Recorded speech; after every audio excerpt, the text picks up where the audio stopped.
മിശിഹായാൽ ഏറ്റവും സ്നേഹിക്കപ്പെടുന്നവരെ, വിശുദ്ധ ലൂക്കായുടെ സുവിശേഷം 22-ാം അധ്യായം 39 മുതലുള്ള ഏതാനും തിരുവചന ഭാഗങ്ങളാണ് ഇന്ന് കർത്താവ് യേശുമിശിഹ നമ്മുടെ പരിചിന്തനത്തിനും ധ്യാനത്തിനും ആയിട്ട് നമുക്ക് നൽകിയിട്ടുള്ളത്. അതിപ്രകാരമാണ്: യേശു പുറത്തു വന്ന് പതിവ് പോലെ ഒലിവുമലയിലേക്ക് പോയി. ശിഷ്യന്മാരും അവനെ പിന്തുടർന്നു. അവിടെ എത്തിയപ്പോൾ ഈശോ അവരോട് പറഞ്ഞു, നിങ്ങൾ പരീക്ഷയിൽ ഉൾപ്പെടാതിരിക്കാൻ പ്രാർത്ഥിക്കുവിൻ. അവൻ അവരിൽ നിന്നും ഒരു കല്ലേറെ ദൂരം മാറി മുട്ടിന്മേൽ വീണ് പ്രാർത്ഥിച്ചു, പിതാവേ, അങ്ങേക്കിഷ്ടമെങ്കിൽ ഈ പാനപാത്രം എന്നിൽ നിന്നും അകറ്റണമേ. എങ്കിലും എൻ്റെ ഹിതമല്ല, അവിടുത്തെ ഹിതം നിറവേറട്ടെ. അപ്പോൾ അവനെ ശക്തിപ്പെടുത്താൻ സ്വർഗത്തിൽ നിന്നും ഒരു ദൂതൻ പ്രത്യക്ഷപ്പെട്ടു. അവൻ തീവ്ര വേദനയിൽ മുഴുകി കൂടുതൽ തീഷ്ണമായി പ്രാർത്ഥിച്ചു. അവൻ്റെ വിയർപ്പ് രക്തത്തുള്ളികൾ പോലെ നിലത്ത് വീണു. അവൻ പ്രാർത്ഥന കഴിഞ്ഞ് എഴുന്നേറ്റ് ശിഷ്യന്മാരടുത്തു വന്നപ്പോൾ അവർ വ്യസന നിമിത്തം തളർന്ന് ഉറങ്ങുന്നത് കണ്ടു. അവൻ അവരോട് ചോദിച്ചു, നിങ്ങൾ ഉറങ്ങുന്നത് എന്ത്? പരീക്ഷയിൽ അകപ്പെടാതിരിക്കാൻ ഉണർന്നിരുന്ന് പ്രാർത്ഥിക്കുവിൻ. പ്രിയപ്പെട്ടവരെ, ഈ ഗെത്സമേൻ തോട്ടം എന്ന് പറഞ്ഞാൽ ഒരു ചെറിയൊരു കുന്ന്, അത് മുഴുവനും ഒലിവ് മരങ്ങൾ കൊണ്ട് നിബിഡമായിരിക്കുകയാണ്. ഇവിടേക്കാണ് കർത്താവ് തൻ്റെ ജീവിതത്തിൽ പലപ്പോഴും പ്രാർത്ഥിക്കാൻ പോകുന്ന ഒരു സ്ഥലം. ശാന്തമാണ് അവിടം, സ്വസ്ഥമാണ് അവിടം, ജനവാസമില്ലാത്ത സ്ഥലം, ചെറിയൊരു കുന്നും പ്രദേശം. ഇതിനൊരു പ്രത്യേകതയുണ്ട്. അവിടെ ഒരു ചക്ക് സ്ഥാപിച്ചിട്ടുണ്ടായിരുന്നു. ഒലിവ് കുരുക്കൾ ഒക്കെ എടുത്ത് ആട്ടി ഒലിവെണ്ണ ഉണ്ടാക്കുന്ന ഒരു ചക്ക്. നമ്മൾക്കറിയാം, നമ്മൾ കൊപ്ര ആട്ടി വെളിച്ചെണ്ണ എടുക്കുന്ന കൊപ്ര ചക്കുകളുണ്ട്. ആദ്യകാലങ്ങളിൽ പോത്തിനെ കൊണ്ടോ കാളയെ കൊണ്ടോ ഇങ്ങനെ വട്ടം ചുറ്റിച്ച് അത് എണ്ണ എടുക്കുന്ന ഒരു യന്ത്രം. അവിടെയും ഒലിവെണ്ണ എടുക്കുന്ന യന്ത്രം അതേ ഇങ്ങനെ തിരിച്ച് ഉണ്ടാക്കും. ഇവിടേക്കാണ് അങ്ങനെയുള്ള ആ ഒലിവ് മരങ്ങൾ മാത്രം നിറഞ്ഞു നിൽക്കുന്ന ആ ചെറിയ കുന്നിൻ്റെ മുകളിലേക്കാണ് ഈശോ തൻ്റെ ശിഷ്യന്മാരിൽ 3 പേരെയും കൂട്ടിക്കൊണ്ട് പ്രാർത്ഥിക്കാനായിട്ട് പോയത്. പതിവ് പോലെ ഈശോ ഒലിവുമലയിലേക്ക് പോയി എന്നുള്ള വചനം തന്നെ നമുക്ക് കാണിച്ചു തരുന്നത് ആ മലയിലേക്ക് പ്രാർത്ഥിക്കാൻ പോവുക എന്നുള്ളത് ഈശോയുടെ ഒരു പതിവ് സ്വഭാവമായിരുന്നു എന്നുള്ളതാണ്. പ്രിയപ്പെട്ടവരെ, ഈ ഓയിൽ പ്രസ് അഥവാ ഇങ്ങനെ ഒലിവെണ്ണ കിട്ടുന്ന ഒരു യന്ത്രം അവിടെ ഉണ്ടായിരുന്നത് പോലെ കർത്താവ് യേശുമിശിഹായും ഇതാ ഒരു യന്ത്രം സ്ഥാപിക്കുകയാണ്. അതിൽ നിന്നും വരുന്നത് ഒലിവെണ്ണയല്ല, വെളിച്ചെണ്ണയല്ല, എള്ളെണ്ണയല്ല, കർത്താവിൻ്റെ ജീവരക്തം തന്നെയാണ് അവിടുന്ന് വരുന്നത്. ഇത് സകലമാന ജനപദങ്ങളെയും സുഖപ്പെടുത്തുന്ന, ശക്തിപ്പെടുത്തുന്ന, ഉയിർപ്പിക്കുന്ന, ജീവനേകുന്ന, മാനസാന്തരപ്പെടുത്തുന്ന ഒരു ദിവ്യ ഔഷധമാണ്. അതാണ് വിശുദ്ധ സുവിശേഷത്തിൽ നമ്മൾ വായിച്ചു, അവൻ തീവ്ര വേദനയിൽ മുഴുകി പ്രാർത്ഥിച്ചുകൊണ്ടിരുന്നപ്പോൾ ശരീരത്തിൽ നിന്നും രക്തത്തുള്ളികൾ വിയർപ്പ് കണങ്ങൾ പോലെ ഇറ്റിറ്റു വീണു എന്ന്. പ്രിയപ്പെട്ടവരെ, ഈശോയുടെ ഈ തിരുരക്തം അത് ഒരു മഹാ ഔഷധമാണ്. ഈശോയും അവിടെ ഒരു ചക്ക് സ്ഥാപിച്ചു. എണ്ണയ്ക്ക് പകരം ആ ചക്കിൽ നിന്നും വന്നത് തിരുരക്തമാണ്. അത് സകലരെയും സുഖപ്പെടുത്തുന്നതും അത് ജീവൻ നൽകുന്നതും അത് വിശുദ്ധീകരിക്കുന്നതുമാണ്. അതുകൊണ്ടല്ലേ യോഹന്നാന്റെ സുവിശേഷത്തിൽ ഇപ്രകാരം പറഞ്ഞത്, എൻ്റെ ശരീരം ഭക്ഷിക്കുകയും രക്തം പാനം ചെയ്യുകയും ചെയ്യുന്നവൻ മരിക്കുകയില്ല, അവർ നിത്യം ജീവിക്കുമെന്ന്. പ്രിയപ്പെട്ടവരെ, അപ്പൊ ഗെത്സമേൻ തോട്ടത്തിലെ ഈ പ്രാർത്ഥന കർത്താവ് യേശുമിശിഹായുടെ ജീവിതത്തിലെ നിത്യമായ ഒരു ശീലവും ശൈലിയും സ്വഭാവമായിരുന്നു. ജീവിതത്തിലെ അതിപ്രധാനപ്പെട്ട സന്ദർഭങ്ങളിൽ ഈശോ മലമുകളിലേക്കാണ് പ്രാർത്ഥിക്കാൻ പോകുന്നത്. അതെന്താണ്? അന്ന് കാലം തൊട്ടേ, പഴയ നിയമകാലം തൊട്ടേ നമുക്കറിയാം, മലകളും കുന്നുകളും ഒക്കെ ദൈവ സാന്നിധ്യത്തിൻ്റെ അടയാളങ്ങളാണ്, പ്രതീകങ്ങളാണ്. മാത്രമല്ല, അത് ഒരു പ്രതീകമായിട്ട് നിലനിൽക്കുന്നത് ഇങ്ങനെ മലകളിലേക്ക് പ്രാർത്ഥിക്കാൻ പോകുക എന്ന് പറഞ്ഞാൽ സാധാരണ ചിന്താ ലെവലിൽ നിന്നും പ്രാർത്ഥിക്കുന്ന ഒരു വ്യക്തി ഒരു പടി കൂടി ഉയർന്നു നിൽക്കും എന്നുള്ളതാണ്. അതുകൊണ്ടാണ് ഈ എന്നും മലകളിലേക്ക് പ്രാർത്ഥിക്കാൻ പോകുന്ന കർത്താവിനെ കാണുന്നത്. മർക്കോസിന്റെ സുവിശേഷം 3-ാം അധ്യായം 13-ാം വചനത്തിൽ നമ്മൾ ഇപ്രകാരമാണ് കാണുന്നതും, പിന്നെ അവൻ മലമുകളിലേക്ക് കയറി തനിക്ക് ഇഷ്ടമുള്ളവരെ വിളിച്ചു. പിന്നെ അവൻ മലമുകളിലേക്ക് കയറി തനിക്ക് ഇഷ്ടമുള്ളവരെ വിളിച്ചു. അതായത് ഇങ്ങനെ മലമുകളിലേക്ക് കയറുക, അവിടെ ചെന്ന് പ്രാർത്ഥിക്കുക, ശാന്തമായിട്ടിരുന്ന് പ്രാർത്ഥിക്കുക എന്നുള്ളത് അതൊരു സാധാരണ ലെവലിൽ നിന്നുള്ള അകന്നുള്ള ഒരു ജീവിതശൈലി, A sense of away from ordinary life and work. അതാണ് പ്രിയപ്പെട്ടവരെ, സാധാരണ ജീവിതത്തിൽ നിന്നും സാധാരണ അധ്വാന ശൈലികളിൽ നിന്നും ജോലികളിൽ നിന്നും ഒക്കെ മാറി നിന്നുകൊണ്ടുള്ള ഒരു ജീവിതശൈലി, ഒരു ജീവിതത്തോടുള്ള ഒരു വീക്ഷണം. ഇത് നമ്മുടെ ജീവിതത്തിലും പരമപ്രധാനപ്പെട്ട ഒരു കാര്യമാണ്. ജീവിതത്തിൽ പ്രധാനപ്പെട്ട കാര്യങ്ങൾ തീരുമാനിക്കുന്നതിന് മുൻപേ ശാന്തതയിൽ ചെന്ന് കർത്താവിനോട് പ്രാർത്ഥിക്കുക എന്നുള്ളത്. അതുകൊണ്ടാണ് ലൂക്കായുടെ സുവിശേഷം 9-ാം അധ്യായം 38-ാം വചനത്തിൽ നമ്മൾ ഇപ്രകാരം കാണുന്നുണ്ട്. അവൻ പത്രോസ്, യാക്കോബ്, യോഹന്നാൻ എന്നിവരെ കൂട്ടിക്കൊണ്ട് പ്രാർത്ഥിക്കാനായിട്ട് മലമുകളിലേക്ക് പോയി. അങ്ങനെ ആ മലമുകളിൽ പ്രാർത്ഥിച്ചുകൊണ്ടിരിക്കുമ്പോഴാണ് ഈശോയ്ക്ക് ജീവിതത്തിലെ രൂപാന്തരീകരണം സംഭവിക്കുന്നത്. എന്താണ് പ്രിയപ്പെട്ട ഒറ്റ വാക്കിൽ പറഞ്ഞാൽ ഈ രൂപാന്തരീകരണം എന്നൊക്കെ പറഞ്ഞാൽ, പ്രാർത്ഥിച്ച് മനസ്സിന്റെ ഹൃദയത്തിന്റെ മാറ്റം അത് ജീവിതത്തിൽ പ്രകടമായി തീരുന്നു. ജീവിതത്തിൽ ഇങ്ങനെ ഒരു രൂപാന്തരീകരണം സംഭവിക്കണമെങ്കിൽ നിരന്തരമായ പ്രാർത്ഥന, മറ്റുള്ള എല്ലാ തരത്തിലുള്ള ജീവിത രീതികളിൽ നിന്നും മാറി നിന്നുള്ള ഒരു പ്രാർത്ഥന കൂടിയേ തീരൂ എന്നുള്ളത് വിശുദ്ധ സുവിശേഷത്തിൽ ഉടനീളം നമ്മൾ കാണുന്നതാണ്. വിശുദ്ധ മത്തായിയുടെ സുവിശേഷത്തിൽ 5-ാം അധ്യായം 1-ാം വചനത്തിൽ നമ്മൾ കാണുന്നുണ്ട് ആ സുവിശേഷ ഭാഗ്യങ്ങൾ. അവിടെയും ഈശോ ഒരു മലയിലേക്ക് കയറി ആളുകളെയൊക്കെ വിളിച്ചു കൂട്ടിയിട്ട് പറഞ്ഞു. ജനക്കൂട്ടത്തെ കണ്ടപ്പോൾ യേശു മലയിലേക്ക് കയറി അവൻ അവരെ പഠിപ്പിക്കാൻ തുടങ്ങി. അപ്പൊ പ്രിയപ്പെട്ടവരെ, ഇങ്ങനെ നിരന്തരം മലമുകളിലേക്ക് കയറി പ്രാർത്ഥിക്കുന്ന കർത്താവ് യേശു മിശിഹായ്ക്ക് ജീവിതത്തിലുടനീളം ശക്തിയും സിദ്ധിയും കൃപയും ലഭിക്കുന്നതായിട്ട് നമുക്ക് കാണാൻ പറ്റും. അതുകൊണ്ടാണ് മർക്കോസിന്റെ സുവിശേഷം 14-ാം അധ്യായം 41-ാം വചനത്തിൽ നമ്മൾ ഇപ്രകാരം കാണുന്നത്: ഇനിയും നിങ്ങൾ ഉറങ്ങി വിശ്രമിക്കുന്നു, മതി, എഴുന്നേൽക്കുവിനെന്ന്. അപ്പൊ പ്രിയപ്പെട്ടവരെ, പ്രാർത്ഥനയില്ലാത്ത ഒരു വ്യക്തി അയാളുടെ ജീവിതം ഉറക്കത്തിൻ്റെതായി തീരുമെന്ന്. എന്താണ് ഇവിടെ ഉറക്കം എന്ന് പറഞ്ഞാൽ? ആ സമയത്തുള്ള ഉറക്കവും വിശ്രമവും ഉണ്ടല്ലോ, അത് നാശത്തിൻ്റെ ലക്ഷണമാണ്. അത് നന്മയുടെ ലക്ഷണമല്ല. കൂട്ടത്തിലുള്ളവർ വലിയ വേദനയും നരകവേദന തന്നെ അനുഭവിക്കുമ്പം ബാക്കിയുള്ളവരൊക്കെ ശാന്തമായിട്ട് പകൽ സമയത്ത് അസമയങ്ങളിൽ ഉറങ്ങുക എന്നുള്ളത് പ്രിയപ്പെട്ടവർ, അത് നാശത്തിൻ്റെയും വലിയ തിന്മയുടെയും ലക്ഷണമാണ്. ദാവീദ് രാജാവിനെ നമുക്കറിയാം. അദ്ദേഹം തൻ്റെ ജീവിതത്തിൽ ഒത്തിരിയേറെ വലിയ കൊടും പാതകങ്ങൾ ചെയ്യാൻ ഇടയായത് അസമയത്ത് ഉറങ്ങിയതുകൊണ്ടാണ്.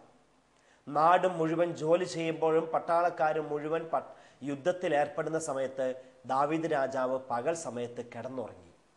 രാവിലെ മുതൽ ഉറങ്ങി ഉച്ച കഴിഞ്ഞ് ഏകദേശം 4-5 മണിയായപ്പോൾ എഴുന്നേറ്റു.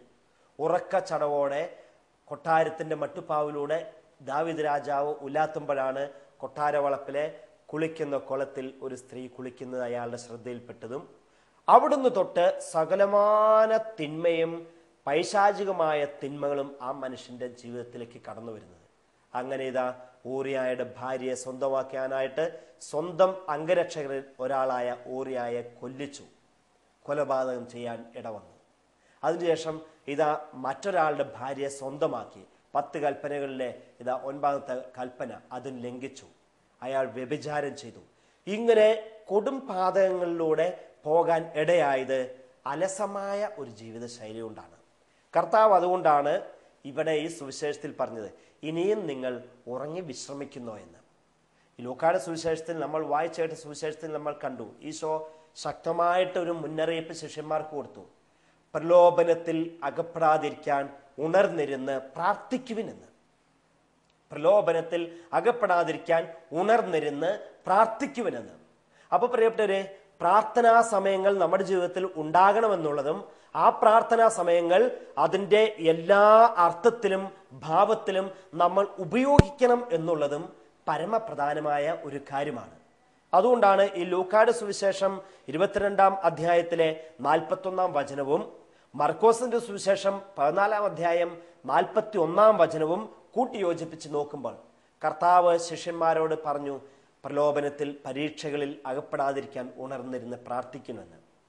അതിനുശേഷമാണ് മർക്കോസിന്റെ സുവിശേഷം 14:41 കാണുന്നത്, ഇനിയും നിങ്ങൾ ഉറങ്ങി വിശ്രമിക്കുന്നു എന്ന്.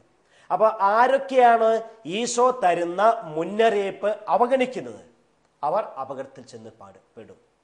ആരൊക്കെയാണോ കർത്താവിന്റെ മുന്നറിയിപ്പുകളെ തട്ടിക്കളയുന്നതും അത് അശ്രദ്ധയോടെ കൈകാര്യം ചെയ്യുന്നതും വേണ്ടാന്ന് വെക്കുന്നതും അവരൊക്കെ പ്രാർത്ഥനാ ജീവിതത്തിൽ നിന്ന് അകലുകയും വലിയ അപകടത്തിൽ കെണിയിൽ ചെന്ന് പെടുകയും ചെയ്യും. അതുകൊണ്ടാണ് പത്രോസിനോട് ഈശോ ഒരിക്കൽ പറഞ്ഞു, ശിമയോൻ ശിമയോൻ, പിശാച് നിന്നെ പതിര് പാറ്റുന്നത് പോലെ പാറ്റാൻ ഉദ്യമിച്ചു. അപ്പോഴൊക്കെ ഞാൻ നിനക്ക് വേണ്ടി പ്രാർത്ഥിച്ചു, നീ അതുകൊണ്ട് രക്ഷ പ്രാപിച്ചു. പ്രിയപ്പെട്ടവരെ, കർത്താവ് തന്നെ നമുക്ക് വേണ്ടി പ്രാർത്ഥിക്കുന്നത് കൊണ്ട് നമ്മൾ രക്ഷ പ്രാപിക്കുന്നു. അതുകൊണ്ടാണ് പിൻകാലത്ത് പത്രോസ്ലീഹ തന്റെ ലേഖനത്തിൽ 5-ാം അധ്യായത്തിൽ ഇപ്രകാരം പറഞ്ഞത്, അലറുന്ന സിംഹത്തെ പോലെ പിശാച് ആരെ വിഴുങ്ങണമെന്ന് നോക്കിക്കൊണ്ട് ഇതാ പാഞ്ഞ് നടക്കുന്നു. അലറുന്ന സിംഹത്തെ പോലെ പിശാച് ആരെ വിഴുങ്ങണമെന്ന് നോക്കിക്കൊണ്ട് പാഞ്ഞു നടക്കുന്നു. അപ്പോൾ പ്രിയപ്പെട്ടവരെ, ഇങ്ങനെയുള്ള പൈശാചികമായ സകല കെണികളിൽ നിന്നും നമുക്ക് മോചനവും മുക്തിയും കിട്ടണമെങ്കിൽ പ്രാർത്ഥനയാണ് ഏക ശരണമെന്ന് ഈശോ പത്രോസിനെ പഠിപ്പിച്ചു കൊടുത്തു. ആ പത്രോസ് അത് അനുഭവിച്ചറിഞ്ഞപ്പോൾ ഇതാ പത്രോസ്ലീഹായും പറഞ്ഞു, പിശാചിന്റെ കെണിയിൽ അകപ്പെടാതിരിക്കാൻ, പിശാച് നമ്മളെ പിടിച്ചു വിഴുങ്ങാതിരിക്കാൻ പ്രാർത്ഥിക്കണമെന്ന്. പ്രിയപ്പെട്ടവരെ, അതുകൊണ്ട് വിശുദ്ധ മർക്കോസിന്റെ സുവിശേഷം 14-ാം അധ്യായം 42-ാം വചനത്തിൽ അതാണ് ഈശോ ശിഷ്യന്മാരോട് ഇങ്ങനെ പറഞ്ഞത്, എഴുന്നേൽക്കുവിൻ, നമുക്ക് പോകാമെന്ന്. ഇനിയും നിങ്ങൾ ഉറങ്ങി വിശ്രമിക്കുകയാണോ? എഴുന്നേൽക്കുവിൻ, നമുക്ക് പോകാമെന്ന്. അപ്പൊ പ്രിയപ്പെട്ടവരെ, നമ്മൾക്കൊക്കെ നമ്മുടെ ജീവിതത്തിൽ നമ്മൾ പറയും ഒരു ഉയർത്തെഴുന്നേൽപ്പെന്നോ അല്ലെങ്കിൽ ഒരു വ്യത്യസ്തമായ ജീവിതത്തിലേക്കുള്ള ഒരു നടന്നു കയറ്റം നമുക്ക് വേണം. അതുകൊണ്ടാണ് ഈശോ പറഞ്ഞു, എഴുന്നേൽക്കുവിൻ, നമുക്ക് പോകാം എന്ന്. എങ്ങോട്ട് പോകാമെന്നാ പറഞ്ഞേ? എന്തിനു പോകാമെന്നാ പറഞ്ഞേ? സമരം ചെയ്യാനല്ല, സത്യാഗ്രഹം നടത്താനല്ല, ആരെയും കൊല്ലാനല്ല, മോഷ്ടിക്കാനല്ല, പിടിച്ചുപറിക്കാനല്ല, നശിപ്പിക്കാനല്ല. കർത്താവ് പറഞ്ഞത് എഴുന്നേൽക്കുവിൻ, നമുക്ക് പോകാം എന്ന് പറഞ്ഞത് ഒരൊറ്റ കാര്യത്തിന് വേണ്ടിയിട്ടാണ്. അതെന്തിനാ പ്രിയപ്പെട്ടവരെ? ദൈവത്തിന്റെ ഇഷ്ടം നിറവേറ്റാനായിട്ട് വാ, നമുക്ക് പോകാമെന്ന്. ദൈവേഷ്ടം നിറവേറ്റാനായിട്ട് എഴുന്നേൽക്ക്, നമുക്ക് പോകാമെന്നാണ് ഈശോ പറഞ്ഞത്. അല്ലാതെ ആരെങ്കിലും കൊല്ലാനായിട്ട് പോകാമെന്നല്ല, നശിപ്പിക്കാനായിട്ട് പോകാമെന്നല്ല, തകർക്കാൻ പോകാമെന്നല്ല, സമരം പിടിക്കാനോ ഘെരാവ ചെയ്യാനോ പോകാമെന്നല്ല. ഈശോ ശിഷ്യന്മാരോട് പറഞ്ഞു, എഴുന്നേൽക്കുവിൻ, നമുക്ക് പോകാം എന്ന് പറഞ്ഞത് ദൈവേഷ്ടം നിറവേറ്റാനായിട്ടാണ്. അപ്പൊ പ്രിയപ്പെട്ടവരെ, തീക്ഷ്ണമായി പ്രാർത്ഥിച്ച ഈശോ കുരിശിന്റെ അടുത്തേക്ക് ധീരതയോടെ നടന്നു ചെല്ലുന്ന ചിത്രം നമുക്ക് കാണാം. പിന്നീട് കർത്താവ് മിശിഹാ ഗെത്സമേൻ തോട്ടത്തിലെ ഇങ്ങനെ രക്തം വീർത്ത് തീവ്രമായി പ്രാർത്ഥിച്ച കർത്താവ് ജീവിതത്തിൽ ഒരിക്കലും ചഞ്ചലചിത്തനായില്ല. കുരിശുകളെയൊക്കെ സ്വീകരിച്ചപ്പോഴും അവർ അടിച്ചപ്പോഴും വേദനിപ്പിച്ചപ്പോഴും മുൾമുടി ശിരസിൽ അടിച്ചിറക്കിയപ്പോഴും ഒന്നും ഈശോ പതറിപ്പോകാതിരുന്നതിന്റെ കാരണം തീവ്രമായി പ്രാർത്ഥിച്ച് പ്രാർത്ഥിച്ച് പ്രാർത്ഥിച്ച് ശക്തി നേടി. ആ ശക്തി നേടി കഴിഞ്ഞപ്പോഴാണ് ഈശോ ശിഷ്യന്മാരോട് പറഞ്ഞത്, എഴുന്നേൽക്കുവിൻ, ഇനി നമുക്ക് പോകാം ദൈവത്തിന്റെ ഇഷ്ടം നിറവേറ്റാനായിട്ട്. പ്രിയപ്പെട്ടവരെ, അപ്പം എനിക്കോ നമുക്കോ ആർക്കെങ്കിലും ദൈവേഷ്ടം നിറവേറ്റണമെങ്കിൽ ചെയ്യേണ്ട പ്രധാനപ്പെട്ട കാര്യം പ്രാർത്ഥിച്ച് ഒരുങ്ങുക എന്നുള്ളതാണ്. ദൈവേഷ്ടം തിരിച്ചറിയാനും അതനുസരിച്ച് പ്രവർത്തിക്കാനും അങ്ങനെ ജീവിക്കാനും നമുക്ക് സാധിക്കണമെങ്കിൽ നമ്മൾ കർത്താവ് മിശിഹായെ വിശുദ്ധ വചനത്തിലൂടെ കാണിച്ചു തരുന്ന പോലെ പ്രാർത്ഥിച്ച് പ്രാർത്ഥിച്ച് ഒരുങ്ങി ശക്തി പ്രാപിക്കണം. പിന്നീട് അങ്ങനെ ശക്തി പ്രാപിച്ചാൽ ഒരു ശക്തികൾക്കും, ഭൗതികമായ ഒരു ശക്തിക്കോ ഒരു വ്യക്തിക്കോ നമ്മളെ കർത്താവിന്റെ ഇഷ്ടം നിറവേറ്റുന്നതിൽ നിന്ന് പിന്തിരിപ്പിക്കാനായിട്ട് സാധിക്കും. ചിലപ്പോൾ സ്വാധീനങ്ങളുണ്ടാകും, ചിലപ്പോൾ പ്രലോഭനങ്ങളുണ്ടാകും. സുഹൃത്തുക്കൾ പറയും, നമ്മുടെ കൂട്ടത്തിലുള്ളവർ പറയും, മറ്റുള്ളവർ പറയും, വേണ്ട, ഇങ്ങനെയൊന്നും ജീവിക്കണ്ട, ഇതൊന്നും വേണ്ട, എന്തിനാ ഇങ്ങനെ കഷ്ടപ്പെടുന്നത്. അതല്ലേ പത്രോസ്ലീഹായും ഈശോയോട് ഒരിക്കൽ പറഞ്ഞത്. ഈശോ ശിഷ്യന്മാരോട് പറഞ്ഞു, ഇതാ മനുഷ്യപുത്രനെ അവർ പിടിക്കും, ഉപദ്രവിക്കും, നശിപ്പിക്കും, കുരിശിൽ തറയ്ക്കും, കൊല്ലും എന്നൊക്കെ പറഞ്ഞപ്പം പത്രോസ് ഈശോയെ മാറ്റി നിർത്തിയിട്ട് പറഞ്ഞു, ഗുരു, അങ്ങേക്ക് ഇതൊന്നും സംഭവിക്കാതിരിക്കട്ടെ, അങ്ങേക്ക് കുരിശ് ചുമക്കാൻ ഇടവരാതിരിക്കട്ടെ, ഈ സഹനം ഉണ്ടാകാതിരിക്കട്ടെ, മരിക്കാൻ ഇടവരാതിരിക്കട്ടെ. ഈശോ പത്രോസിനോട് പറഞ്ഞു, സാത്താനെ ദൂരെ പോവുക എന്ന്. പ്രിയപ്പെട്ടവരെ, ദൈവത്തിൻ്റെ ഇഷ്ടം നിറവേറ്റാൻ നമുക്ക് സാധിക്കണമെങ്കിൽ പ്രാർത്ഥനയിലൂടെ ശക്തി പ്രാപിക്കണം. മറ്റുള്ള പലരും പല രൂപത്തിലും ഭാവത്തിലും വന്ന് അതിൽ നിന്നും നമ്മളെ പിന്തിരിപ്പിക്കാൻ നോക്കും. ദൈവേഷ്ടം നിറവേറ്റുന്നത് കഠിനമാണെന്നും അത് ബുദ്ധിമുട്ടുള്ളതാണെന്നും വിഷമിപ്പിക്കുന്നതാണെന്നും ആ വഴിക്ക് പോകണ്ട എന്നും. പക്ഷേ ഇത് സാധ്യമായി തീരണമെങ്കിൽ, ദൈവേഷ്ടം നിറവേറ്റണമെങ്കിൽ നമ്മൾ പ്രാർത്ഥിച്ച് പ്രാർത്ഥിച്ച് ശക്തി പ്രാപിക്കണം. അങ്ങനെ നമ്മുടെ മനസ്സിനെ, ശരീരത്തെ, ചിന്തകളെ ഒരുക്കിയെടുക്കണം. പ്രിയപ്പെട്ടവരെ, ഓർക്കണം, ശരീരത്തിൻ്റെതായ എല്ലാ ബലഹീനതകളെയും തോൽപ്പിച്ച് വിജയ ശ്രീലാളിതനായി കുരിശിന് നേർക്ക് നടന്നു വരുന്ന ഒരു കർത്താവിശ്വസിയായാണ് ഈ ഗെത്സമേൻ തോട്ടത്തിലെ പ്രാർത്ഥനയിൽ നമ്മൾ കാണുന്നത്. അല്ലാതെ പേടിച്ചരണ്ട് ഇനി രക്ഷയില്ലല്ലോ, ഏതായാലും അവരെന്നെ പിടിക്കും, ഇനി ഒളിച്ചേക്കാം എന്നൊന്നുമല്ല. ഇനി രക്ഷയില്ല, പേടിച്ച വിറച്ചോ അല്ല കർത്താവ് വരുന്നത്. വാ, നമുക്ക് പോകാം, സമയമായി എന്നും പറഞ്ഞുകൊണ്ട് ശക്തി പ്രാപിച്ച് വരുന്ന ഒരു കർത്താവിനെയാണ് ഈ സുവിശേഷത്തിൽ നമ്മൾ കാണുന്നത്. അപ്പോൾ പ്രിയപ്പെട്ടവരെ, എങ്ങനെയാണ് പലപ്പോഴും നമ്മൾ കാണുന്ന വിധത്തിൽ ഒരു പ്രതിസന്ധി ഉണ്ടാകുമ്പോൾ മനസ്സ് പതറാതിരിക്കണമെങ്കിൽ, ഒരു ബുദ്ധിമുട്ടുണ്ടാകുമ്പോൾ അതിനെ തരണം ചെയ്യാൻ നമുക്ക് സാധിക്കണമെങ്കിൽ ഇത് എങ്ങനെ സാധിക്കും? പ്രാർത്ഥിച്ച് പ്രാർത്ഥിച്ച് ശക്തി നേടുന്ന വ്യക്തികൾക്ക് ഇതിന് സാധ്യമായി തീരുകയുള്ളൂ. അതുകൊണ്ടല്ലേ പ്രിയപ്പെട്ടവരെ, പിൽക്കാലത്ത് പത്രോസ്ലിഹായെ നീറോ ചക്രവർത്തിയുടെ ആൾക്കാർ പിടിച്ച് കുരിശിൽ തറയ്ക്കാൻ തുടങ്ങിയപ്പോൾ പത്രോസ്ലിഹ കരളുറപ്പോടുകൂടി പറഞ്ഞത്, എൻ്റെ ഗുരുവിനെ നിങ്ങൾ കുരിശിൽ തറച്ച പോലെ നേരെ ചൊവ്വേ കുരിശിൽ തറയ്ക്കരുത്, എനിക്കതിനുള്ള യോഗ്യത പോലുമില്ല, നിങ്ങൾ എന്നെ തലകീഴായി കുരിശിൽ തറച്ചോളൂ എന്ന്. പ്രിയപ്പെട്ടവരെ, ഇത് സാധിച്ചത് ഇവിടുത്തെ ഈ വചനത്തിൽ എഴുന്നേൽക്കുവിൻ നമുക്ക് പോകാം എന്ന് പറഞ്ഞുകൊണ്ട് കർത്താവ് പോയ അതേ പാതയിലൂടെ പ്രാർത്ഥനയിലൂടെ ശക്തി പ്രാപിച്ചതുകൊണ്ടാണ് പത്രോസ്ലിഹായ്ക്കും അങ്ങനെ സാധിച്ചത്. പ്രിയപ്പെട്ടവരെ, അപ്പം നമ്മൾ നമ്മുടെ ജീവിതത്തിൽ പ്രാർത്ഥനാ സമയത്ത് ഉറങ്ങുന്ന ശിഷ്യന്മാരെ പോലെ ആകരുത്. കുരിശ് കണ്ടപ്പം അതുകൊണ്ടാണ് ശിഷ്യന്മാർ പേടിച്ചരണ്ട് ചിതറി ഓടിയത്. എന്തുകൊണ്ടാ? പ്രാർത്ഥനാ വേളകളൊക്കെ അലസമായി നശിപ്പിച്ചു കളഞ്ഞു. അത് കാരണം കൊണ്ട് കുരിശ് കണ്ടപ്പം, സഹനം കണ്ടപ്പം അവരൊക്കെ പേടിച്ച് വിറച്ച് ചിന്നിച്ചിതറി നാലുപാടും ഓടി ഒളിച്ചു. പ്രിയപ്പെട്ടവരെ, നമുക്ക് കർത്താവിനോട് പ്രാർത്ഥിക്കണം. പ്രാർത്ഥിച്ച് പ്രാർത്ഥിച്ച് ശക്തി നേടണം. പ്രാർത്ഥനയിലൂടെ ജീവിതത്തിൽ എല്ലാ പ്രതിസന്ധികളെയും തരണം ചെയ്യാനുള്ള ശക്തി ആർജിക്കുന്ന വ്യക്തികളായി തീരാം നമുക്കെല്ലാവർക്കും തന്നെ. കിട്ടുന്ന സമയം മുഴുവൻ പ്രാർത്ഥിച്ചും ദൈവേഷ്ടം നിറവേറ്റാനുള്ള ചങ്കുറപ്പോടും കരളുറപ്പോടും കൂടെ മുന്നോട്ട് നീങ്ങാനും കർത്താവ് നമ്മളെല്ലാവരെയും അനുഗ്രഹിക്കട്ടെ, സഹായിക്കട്ടെ. കൈകൾ കൂപ്പാൻ നമുക്ക്. നല്ല തമ്പുരാനെ, അങ്ങയുടെ സാന്നിധ്യം കൊണ്ട് ഞങ്ങളെ നിറയ്ക്കണമേ. പ്രാർത്ഥനയിൽ ശക്തി പ്രാപിക്കാൻ ഞങ്ങളെ അനുഗ്രഹിക്കണമേ. പ്രാർത്ഥിച്ച് പ്രാർത്ഥിച്ച് പ്രാർത്ഥിച്ച് തീഷ്ണതയോടെ ദൈവത്തിൻ്റെ ഇഷ്ടം നിറവേറ്റുന്ന വ്യക്തികളാക്കി ഞങ്ങൾ ഓരോരുത്തരെയും രൂപപ്പെടുത്തി അനുഗ്രഹിച്ച് ആശീർവദിക്കണമേ.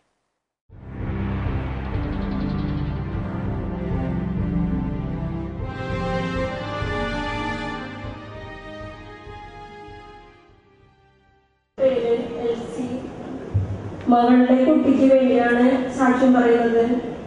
ഈ കുഞ്ഞ് ജനിച്ച് 45 ദിവസങ്ങൾക്ക് തന്നെ അവന്റെ പൊക്കള് നല്ല മാതിരി വീർത്തിരിക്കായിരുന്നു. ഡോക്ടറെ കാണിച്ചപ്പോൾ പറഞ്ഞു ഗർഭിണിയാണ്, പെട്ടെന്ന് ഓപ്പറേഷൻ ചെയ്യുമെന്ന് പറഞ്ഞു. ആ അവസരത്തിൽ കഴിഞ്ഞ ഫെബ്രുവരി അവസാനം അമ്പഴക്കാട് നമ്മുടെ പട്ടത്തച്ഛന്റെ കൺവെൻഷൻ നടത്തിയായിരുന്നു.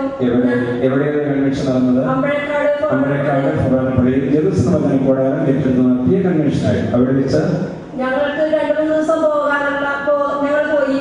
അവസാന ദിവസം ഞങ്ങൾ അച്ഛനെ കണ്ടു. അച്ഛനോട് വിവരം പറഞ്ഞു. അപ്പൊ അച്ഛൻ ഒരു തൈലം പഞ്ഞിയില് മുറ്റിട്ട് തന്നു. ഇത് 7 ദിവസം കൊച്ചിന്റെ പൊക്കിളില് പെരട്ടി യേശുവെ എഴുന്നള്ളി വരണമേ എന്ന് പ്രാർത്ഥിക്കണം എന്ന് പറഞ്ഞു. ഞങ്ങൾ ആ മാതിരി തന്നെ വീട്ടിൽ വന്ന് അങ്ങനെ ചെയ്തു. 7 ദിവസം പോലും ആയില്ല. 2-3 ദിവസം കഴിഞ്ഞപ്പോൾ തന്നെ അത് പൂർണ്ണമായി സൗഖ്യം പ്രാപിച്ചു. പിന്നെ അവനൊരു മൂത്രത്തിന്റെ ഇതൊന്നും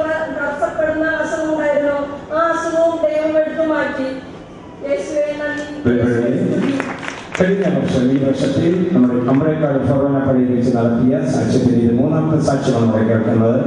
ഈ കൊച്ചു കുഞ്ഞ് എമിലിന് ഹെർണിയ അസുഖം അന്ന് കണ്ടപ്പോഴേക്ക് ഈശോയോട് എങ്ങനെയാണ് പ്രാർത്ഥിച്ചത്? കുഞ്ഞുങ്ങളുടെ കാര്യത്തിൽ ഇത്രമാത്രം താല്പര്യമുള്ള നല്ല ഉണ്ണീശ്വരി, ഈ കുഞ്ഞിന്റെ ഹെർണിയ എന്ന് പറയുന്ന അസുഖം ഈ കൊച്ചു ഉണ്ണീശ്വരുടെ കുഞ്ഞു വിരലുകൾ തൊട്ടാൽ സുഖം പ്രാപിക്കും എന്ന് എനിക്കറിയാം. ഞാൻ വിശ്വസിക്കുന്നു. അമ്മയും അപ്പനും കരഞ്ഞ് പ്രാർത്ഥിച്ച് മറ്റേ ആരാധനയ്ക്ക് ശേഷം അവരുടെ അഭിഷേകത്തിന്റെ തൈകൾ ബാക്കി വന്നതാണ് കുഞ്ഞിനെ കൊടുത്തത്. ഇന്ന് അത്ഭുതകരമായി സൗഖ്യം പ്രാപിച്ചുകൊണ്ട് കടന്നു വന്നിരിക്കുകയാണ്. 3 ദിവസം കഴിഞ്ഞപ്പോൾ ഹെർണിയ വിട്ടുമാറുകയാണ്. ഓപ്പറേഷൻ കൂടാതെ സൗഖ്യം പ്രാപിച്ചിരിക്കുകയാണ്. ഇന്ന് കൈയടിച്ച് കടന്നു പറയാം.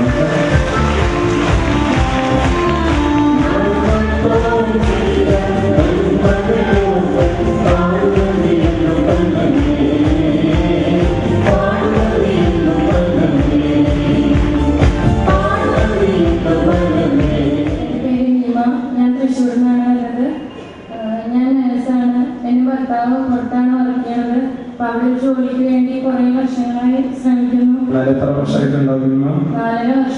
വർഷം. കുറെ ഇന്റർവ്യൂകളൊക്കെ അറ്റൻഡ് ചെയ്തിട്ടുണ്ടായിരുന്നു. ഒന്നും ശരിയായില്ല. ഇവിടെ 3 വെള്ളിയാഴ്ച വന്ന് നിയോഗം വെച്ച് പ്രാർത്ഥിച്ചതിന്റെ ഫലമായി എനിക്കിപ്പോൾ ജോലി ശരിയായി. ഞാൻ മറ്റൊന്ന് പോവുകയാണ്. പിന്നെ എന്റെ കൂടെ വർക്ക് ചെയ്യുന്ന 2 പേർക്കും കൂടെ ഞാൻ നിയോഗം വെച്ച് പ്രാർത്ഥിച്ചിരുന്നു. ഒരാളുടെ കല്യാണം കഴിഞ്ഞു, ഒരാൾക്ക് ഒരു കൊച്ചുണ്ടായി. നമ്മൾ ഇവിടെ വന്നിരിക്കുന്ന ഒരു 20,000-25,000 പേര് ഇതിനകത്തിരിക്കുന്നുണ്ട്. പലരുടെയും പ്രാർത്ഥനാ നിയോഗങ്ങളുടെ ഒരു സമുച്ചയമാണ് നമ്മൾ ഇവിടെ ഇരുന്ന് പ്രാർത്ഥിക്കുമ്പോൾ, വരാൻ സാധിക്കാതിരിക്കുന്ന മക്കൾക്കോട് പ്രാർത്ഥിക്കുമ്പോൾ ദൈവം ഇടപെടുന്നുണ്ട്. ഇതാ വിൽമ അവളുടെ വിദേശയാത്രയ്ക്ക് പ്രാർത്ഥിക്കുന്നതോടൊപ്പം തന്നെ കൂടെ കഴിയുന്ന ഒരു മകളുടെ വിവാഹം കഴിയാത്ത മകൾക്ക് വേണ്ടിയും കുഞ്ഞില്ലാത്ത ദമ്പതിക്ക് വേണ്ടി പ്രാർത്ഥിച്ചു. ഈ മകളുടെ വിൽമയ്ക്ക് പോകാനായിട്ട് എല്ലാ കാര്യങ്ങളും ശരിയാകുന്നതോടൊപ്പം തന്നെ വിവാഹവും നടന്നു. കുഞ്ഞില്ലാത്ത ദമ്പതികൾക്ക് കുഞ്ഞിന് നൽകി. മറ്റുള്ളവർക്കൂടി പ്രാർത്ഥിക്കുന്നത് വലിയ പ്രാർത്ഥനയാണ്. കാരണം ഒഴിവാക്കി കഴിച്ച കഥയാണ് നമ്മൾ പറയുക. മറ്റുള്ളവർക്ക്